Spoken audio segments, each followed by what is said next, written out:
కొంచెం ఖర్చుతో కూడింది. ట్రైన్ కన్నా ముందు పరిగెత్తు అంటే ఇప్పుడున్న టెక్నిక్ కదండి, అప్పుడు లేవు కాబట్టి నేను తీయలేను. ఆ ఒక్క సీన్ వదిలేసాం. అదే ఇంకో రకంగా ఏదో తీసాం, స్టోటపురం దొంగలని. సో మీరు కొంత రీసెర్చ్ అనేది చేసి వాళ్ళతోని దాన్ని రికార్డెడ్గా చేసుకొని దాని నుంచి ఒక కథ చేసుకున్నారు. అంతే. ఓకే. ఆ సినిమా చాలా పెద్ద ఇష్టం సార్. స్టోటపురం దొంగలు అంటే గుర్తొచ్చింది, ఈ టైంలోనే మీకు చిరంజీవి గారికి చాలా క్లాష్ వచ్చింది అని విన్నాను. చిరంజీవి గారు మీతో చాలా క్లోజ్గా ఉండేవారు కదండి, ఆల్మోస్ట్ నువ్వు అనుకునే ఫ్రెండ్. క్లాష్ ఏం లేదండి? ఏం క్లాష్ లేదు. అంటే ఆయనది స్టోటపురం పోలీస్ స్టేషన్ అదే టైం కదండి. ఎండమూరి గారు డైరెక్టర్, కేఎస్ రామారావు ప్రొడ్యూసరు. అవును. నేను ఆ సినిమా ఆ టైటిల్ పెడతానికి కారణం ఎండమూరి వీరేంద్రనాథ్, అతనే. ఓకే. ఆయన వల్లే పెట్టా. ఎలా సార్? ఇక్కడ డైరెక్షన్ నేర్చుకుని ఇక్కడ కష్టాలు పడేవాళ్ళు 100 మంది అన్నారు.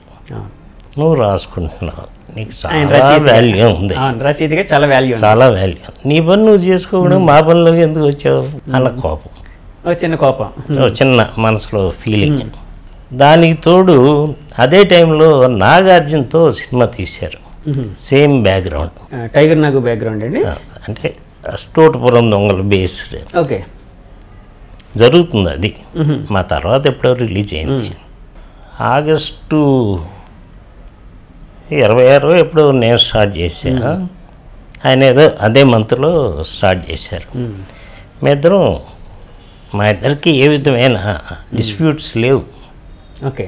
నేను 85లో ఓడిపోయినప్పుడు చిరంజీవి గారి దగ్గరికి వెళ్ళా. ఏం ఓడిపోయినప్పుడు సార్? అదే ఓ సినిమా తీసి ఫెయిల్ అయినప్పుడు. అదే ఇంకా డైరెక్షన్ వద్దనుకుంటున్న టైంలో, అదే మూడో సినిమా తీసి డైరెక్షన్ వద్దు అని అనుకుంటున్న సమయంలో మీరు చిరంజీవి గారి దగ్గరికి వెళ్ళారు. కలిస్తే సాగర్ ఫ్రాంక్గా చెప్పాలంటే నేను ఇప్పుడు చేసే పొజిషన్లో లేను. ఓకే. నేను చేస్తాను, నీకు బిజీ షెడ్యూల్, బాగా బిజీ. నేనే చెప్పాను, నువ్వు చేయలేవు అని కూడా నేనే చెప్పాను. నువ్వు అనుకునేవారు కదండి మీరు. అప్పుడు ఈ బేషిజాలు లేవు. ఇప్పటికీ ఆయన నలుగురిలో ఉన్నా నన్ను చూస్తే విష్ చేస్తారు, నేను ముందే విష్ చేస్తాను. అప్పుడు వాల్యూస్ మనుషులకి చాలా ఎక్కువ ఉండేవి. అవునండి. ఇప్పుడు లేవు. అవును. అంటే చిరంజీవి గారు మీరు కలిసి ఏమైనా సినిమాకి పనిచేశారా సార్? ఏం చేయలే, కానీ మీకోసం ఆయనకి తెలుసు. అదే ఇండస్ట్రీలో ఒక సినిమా చేసిన తర్వాత మీకు ఆల్మోస్ట్ మంచి ఇది వస్తుంది కదండి. అప్పుడు వెంకన్న బాబుతో చిరంజీవి వాళ్ళు తిరిగేవారు. వెంకన్న బాబు ఏంటంటే ఆల్మోస్ట్ ఆల్ శ్రీదేవి డేట్స్తో సహా చూసే ఒక పవర్ఫుల్ వ్యక్తి. అతను కొంచెం చెప్పుంటాడు. మరి టోటల్గా ఎందుకో మేమిద్దరం కలిసి, మేము కలుస్తానికి కారణం ఏంటంటే మాకు డీలక్స్ హోటల్ అని ఒక సెంటర్ ఉంటుంది చెన్నైలో సార్. అక్కడికి అందరం చేరుతాం.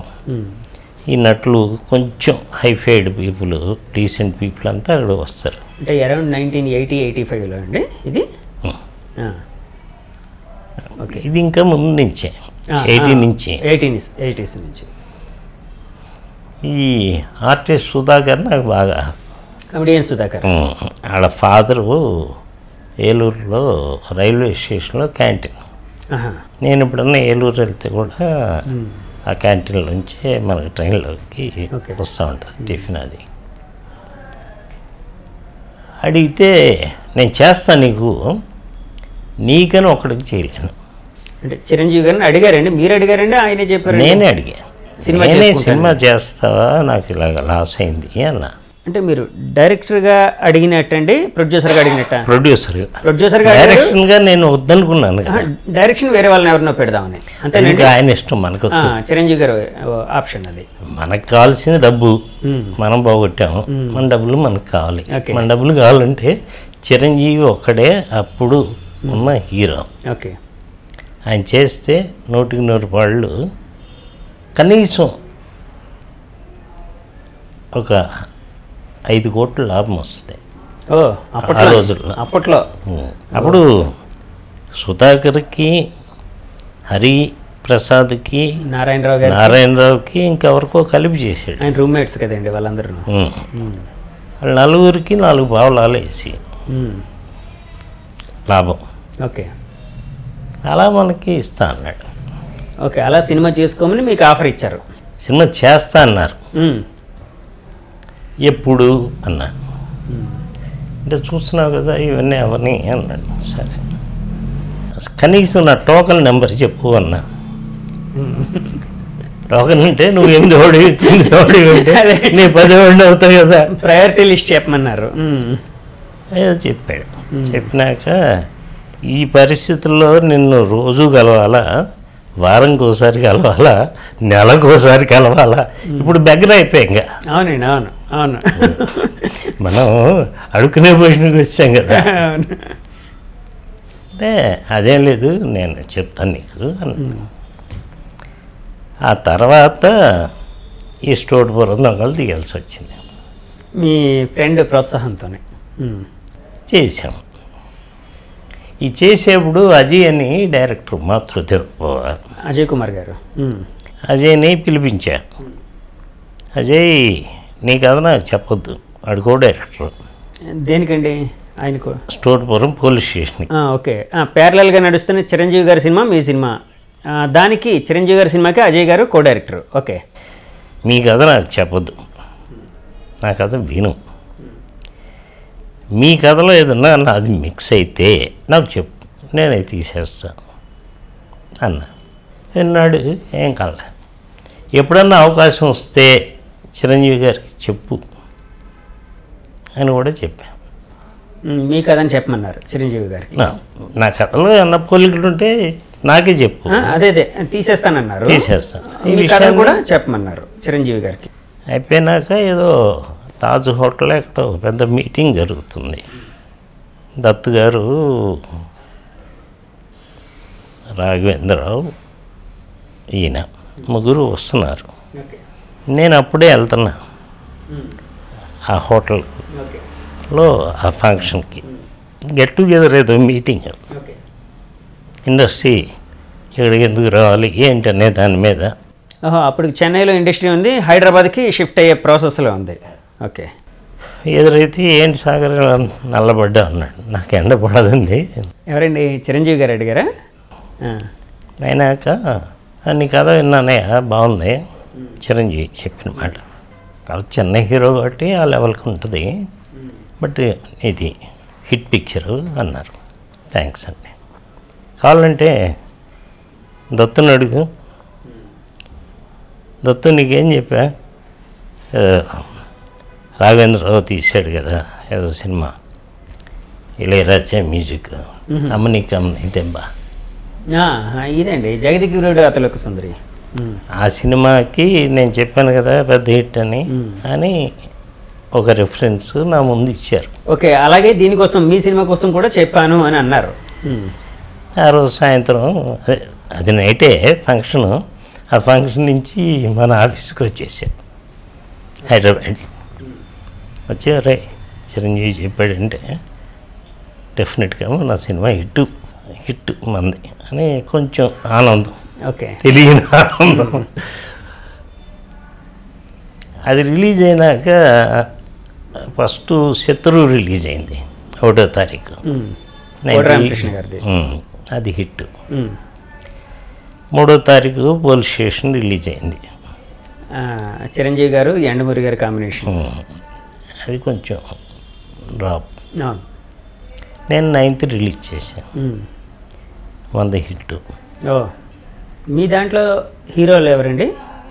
భానుచందర్ అంటే దగ్గుబాటి రాజా దగ్గుబాటి రాజా అండి ఉండేవాడు. అవును, ఆయన. ఇంకో అమ్మాయి వైజయంతి అని ఇప్పుడు మతర వేషాలు చేస్తుంది. ఆమెను ఫస్ట్ ఇంట్రొడ్యూస్ చేసింది దాంట్లో. ఓకే, అన్న తమ్ముడు చెల్లి. అది హిట్ అయినాక మనకు తెలియకుండా మంచి పేరు వచ్చింది. ఇప్పుడు నాకు టెన్షన్ వచ్చింది, ఏమో అన్ని సినిమాలు హిట్ అయితే పోయేది, చిరంజీవి గారి మటుకు డ్రాప్ అయింది అని నాకు తెలియకుండా నాలో ఒక ఫీలింగ్ స్టార్ట్ అయింది. నేనే తప్పు చేశానేమోనని. అంటే తప్పు అంటే ఏ విధంగా అండి? అంటే ఆయన సినిమా ప్రొడ్యూసర్గా చేసుకోమనేటప్పుడు దాన్ని కాకుండా ఇది టేకప్ చేసి తప్పు చేశానేమో, కొంచెం దూరం పెరిగిందేమో అనే ఆస్పెక్ట్ అండి. దూరం పెరుగుతుంది ఆటోమేటిక్గా, కాదన్నా దూరం పెరుగుతానికే ఎక్కువ అవకాశాలు ఉంటాయి, ఎక్కువ ఉంటాయి. ఇప్పుడు నువ్వు ఉన్నావు, ఎక్కడికి వచ్చావు, నా దగ్గర రాకుండా వేరే ఇంటికి వెళ్ళినప్పుడు నేను ఫీల్ అవుతా కదా. అవునవును, డెఫినెట్గా అది మానవ సహజం, అట్లాగ ఉంటుంది అని చెప్పి బాధపడ్డా. ఇటు పక్క ఇండస్ట్రీలో నువ్వు మగాడు అన్నట్లుగా మనకి ఇవన్నీ సొల్లు, ఇండస్ట్రీలో సొల్లు, ఆడ అవసరాల కోసం మనకి వేసే బిస్కెట్ అలా అయిపోయింది. మనకు సీట్ ఎక్కిస్తారు కదా సార్, ఆ టైంలో అవసరం తీరిన తర్వాత కింద పడేస్తారు, అది వేరే విషయం. కింద చాలా సింపుల్గా పడేస్తారు. అలా ఏంటో తెలియని తప్పులు చేస్తున్నాం మేము అన్న ఫీలింగ్ ఎక్కువ వచ్చేసింది. అయినా దేవుడు ఏదో అనుగ్రహంతో తర్వాత కాట్రగడ్డ ప్రసాద్ గారు 2 సినిమాలు చేశారు, నక్షత్ర పోరాటం. అది డైరెక్టర్గా చేశారు మీరు? ఇంకా డైరెక్టర్ సార్. మరి చిరంజీవి గారిని ఎప్పుడు ప్రొడ్యూసర్ ఆస్పెక్ట్లో మీకు సినిమా ఇస్తానన్న ఆయన విషయం ఎప్పుడు మీరు ఎప్పుడు ఆయనతో టాపిక్ ఇంకెందుకు అడుగుతాం? డైరెక్టర్గా బిజీగా ఉన్నారు కదా? కాదు, ఇంక అడిగితే కూడా ఆయన మనకు అవకాశం ఇస్తాడని అలా అనుకుంటాం. ఓకే, దూరం పెరిగింది అనే దాని మీద అనే ఫీలింగ్లో మనమే ఉన్నాం. కాదు సార్, మీరున్నారు అంటే దాన్ని అక్కడికి వెళ్ళి క్లియర్ చేసుకోవచ్చు కదా, అట్లాంటిది ఏమి? అందుకే నేను అజయ్ కుమార్తో కథ చెప్పా కదా. అవును, అవన్నీ ఆయనకి చిరంజీవి గారికి తెలిసే ఉంటాయి కదా. అంతే. ఇప్పుడు ఇంకా దానికి పైన మనం ఇంకా దిగలేము. ఓకే ఓకే, మనం 100% విజయ్ కుమార్ అనే వ్యక్తికి కథ చెప్తాం, అది అజయ్ కుమార్కి చెప్తాం. అజయ్కి ఎందుకు చెప్పామంటే సత్యమూర్తి దగ్గరికి వస్తూ ఉంటాడు అజయ్ కూడా. సో మేమంతా కంపల్సరీగా అక్కడ ఉంటాం. సో గ్యాప్ టైంలో చెప్పేశా. ఓకే, ఇంకా అక్కడి నుంచి మనకి తీరిక లేదు, మనం సినిమాలు చేస్తాను ఉన్నాం. కాట్రగడ్డ ప్రసాద్ గారికి ఏ సినిమా సార్? నక్షత్ర పోరాటం. నక్షత్రం, అది కూడా సుమన్ భానుచంద్ర అనుకుంటా కదండి. సుమన్ భానుచందర్, అరుళ్ పాండ్యన్, చాలా పెద్ద హిట్ కదండి అది, సూపర్ డూపర్ హిట్ అనుకుంటా. ఆ రోజుల్లో హెలికాప్టర్ని ట్యాక్సీ లాగా వాడా.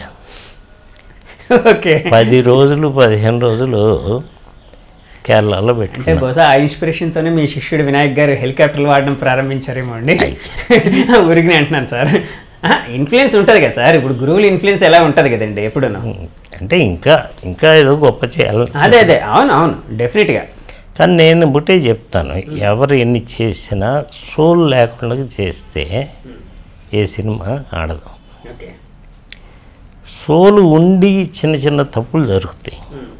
ఇప్పుడు ఆలు మగలు కథ కాట్రగడ్డ ప్రసాద్కే చేశాను, సుమను, మీనా, ఆమని. ఇప్పటికీ నా లెక్క ప్రకారం నేను చంపింది ఆమెని చివరిలో, నేను కరెక్ట్ అని ఫీలింగ్ ఇప్పటికీ ఉంది. అని నువ్వు తప్పు అని చెప్పిన విజేంద్ర ప్రసాద్ రైట్ అయ్యాడు. మన రాజమౌళి వాళ్ళ ఫాదర్ ఆయన రైట్ అయ్యాడు. ఓకే, మన Narayana Rao artist. Okay, R Narayana Murthy గారు మెడ్రాసులో షో వేసాము. నాకు షో వేసినాక థియేటర్లో ఆమెని చంపంగానే ఆడియన్స్ అంతా షాక్. ఓకే, వాళ్ళు ఎక్స్పెక్ట్ చేయండి అది. నారాయణమూర్తికి షాక్. అందరూ బాగా తీసావు బట్ ఏదో లోపం ఉంది అంటున్నారు. నాకు విజేంద్ర ప్రసాద్ గుర్తొస్తూ ఉంటాడు. యాక్చువల్గా సినిమా తీయకముందు విజేంద్ర ప్రసాద్ గారు వద్దు అన్నారండి. ఆయన కథ, ఆయన కథని అంటే ఆయన కథ పరంగా ఆమెని గారిని చంపేసినట్టే అండి. ఆయన కథ ప్రకారం మీనని చంపాలి. మీరు మీ అంటే జడ్జిమెంట్తో వేరే విధంగా చిన్నది ఫ్రీడమ్ తీసుకున్నారు. ఆమెని చంపా. ఆయన ఎప్పుడు ఆయన సైడ్ లాజిక్ చెప్తానే ఉన్నాడు. ఓకే, నా మైండ్ ఎంతసేపు నా లాజిక్ నాకు ఉంటుంది. అవునండి, అవును, డైరెక్టర్ జడ్జిమెంట్ అనేది ఉంటుంది కదా సార్. బట్ నా తప్పు అనేది తెలిసిపోయింది సినిమా రిలీజ్ అయినాక. ఆఫ్టర్ రిలీజ్ కానీ ఇప్పటికీ మనసు నా తప్పని ఒప్పుకోదు.